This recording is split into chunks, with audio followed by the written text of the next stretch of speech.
রাধে রাধে বন্ধুরা, শুভ সন্ধ্যা। কেমন আছো সবাই? আশা করছি সবাই ভালো আছো। আমরা কিন্তু খুব ভালো আছি।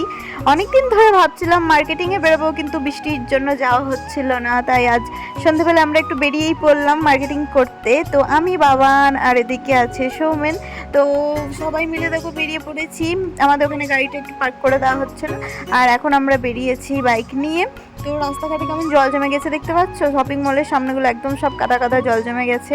সামনেই আসছে সৌমেনের জন্মদিন, তো স্পেশালি ওর জন্য কিছু কিনতে আসা হয়েছে আর কি। তো আমরা আজকে যাব এক্সপ্রেস বাজারে। এই যে এক্সপ্রেস বাজারের সামনে চলে এসেছে, আর সামনেই দেখতে পাচ্ছ 70% অফের ব্যানার লাগানো আছে। তো সত্যি এখানে সেল চলছে, আর এত সুন্দর সুন্দর পুজো কালেকশন নামিয়েছে বাচ্চাদের জন্য। তো দারুণ দারুণ। তো বাবানের জামা কাপড় এখান থেকেই নিই। বেড কভারগুলো, টাওয়ালগুলো কত সুন্দর লাগছে, তাই না? তো সৌমেনের জন্য একটা শার্ট নেওয়া হয়ে গেছে। এরপর টুকটাক খাওয়া দাওয়া করবো। চলো ভিডিওটা এখানে শেষ করছি। রাধে রাধে, সবাই ভালো থেকো, সুস্থ থেকো।